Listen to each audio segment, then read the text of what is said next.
Welcome बच्चों। तो आज हम ड्रॉ करने वाले हैं electron dot structure of sodium oxide. अब आप देखो मैंने यहाँ पे पहले से इसका केमिकल फार्मूला नहीं लिखा है।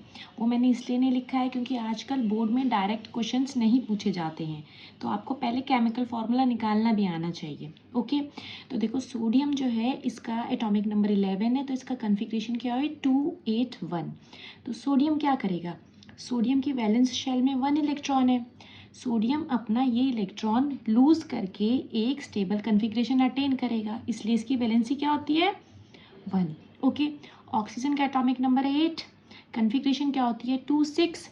बैलेंस इलेक्ट्रॉन कितने हैं 6 है ना, तो ये क्या करेगा अपनी ऑक्टेट कंप्लीट करने के लिए 2 इलेक्ट्रॉन लेगा। ऑक्टेट मतलब लास्ट शेल में 8 इलेक्ट्रॉन्स, तो यहाँ पे 8 इलेक्ट्रॉन्स करने के लिए 2 इलेक्ट्रॉन्स लेगा, इसलिए इसकी वैलेंसी क्या हुई 2। अब देखो केमिकल फार्मूला निकालने के लिए क्या है, सोडियम जो है इसका सिंबल Na होता है, ऑक्सीजन का सिंबल क्या होता है O होता है। सोडियम की वैलेंसी कितना है 1 है, ऑक्सीजन की वैलेंसी हमारा 2 है, ये दोनों क्रॉस हो गई और हमारे पास में क्या फार्मूला आया Na2O। ये हमारा क्या है केमिकल फार्मूला। केमिकल फार्मूला से हमें क्या पता चल रहा है, केमिकल फार्मूला हमें इन्फॉर्मेशन दे रहा है कि हमारे पास में 2 सोडियम एटम्स हैं और एक ऑक्सीजन एटम है।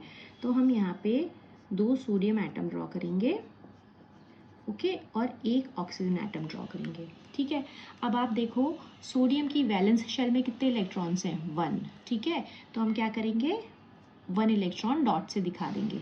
इसमें भी 1 है, 1 इलेक्ट्रॉन हमने डॉट से दिखा दिया। ये सोडियम एटम का लुईस डॉट स्ट्रक्चर है, ठीक है ना।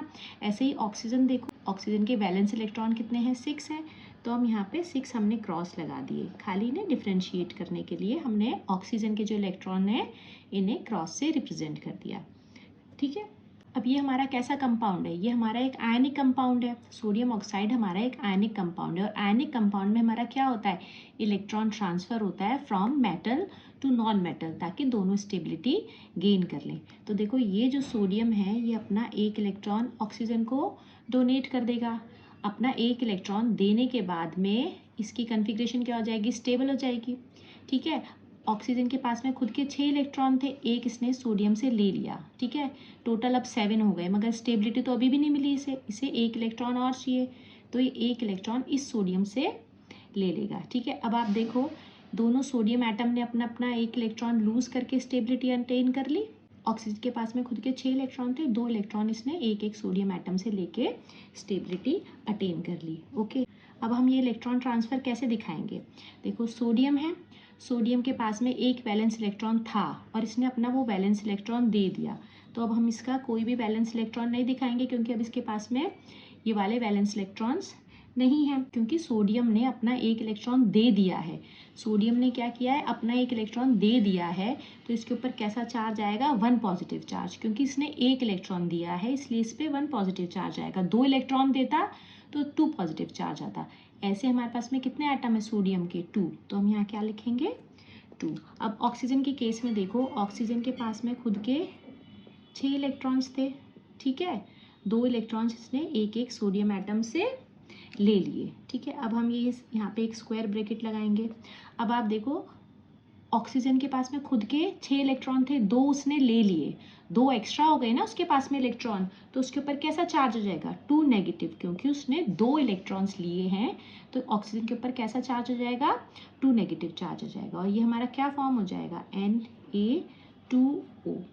अब आप देखो जो इंपॉर्टेंट चेंजेस यहाँ पे हो रहे हैं, सोडियम एटम की कन्फिग्रेशन यहाँ क्या है 281 है, एक इलेक्ट्रॉन लूज करने के बाद में इसकी कन्फिग्रेशन क्या हो गई 28 हो गई।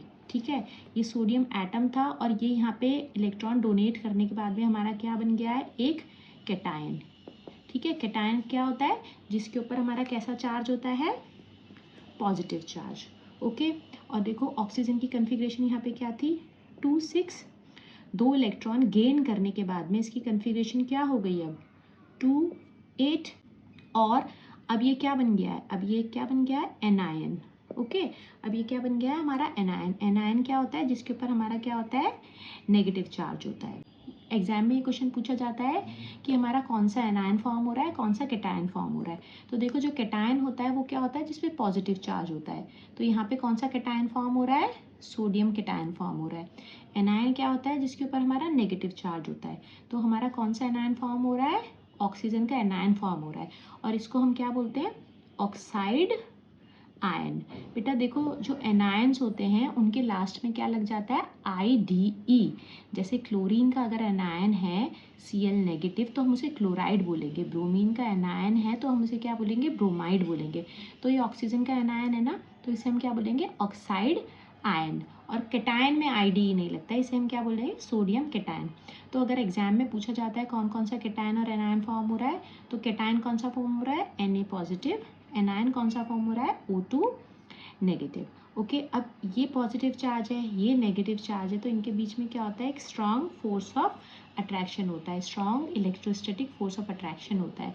और इसी फोर्स ऑफ अट्रैक्शन को हम क्या बोलते हैं? आयनिक बॉन्ड या इलेक्ट्रोवेलेंट बॉन्ड। और ऐसे कंपाउंड्स को हम क्या बोलते हैं? आयनिक कंपाउंड्स या फिर इलेक्ट्रोवेलेंट कंपाउंड।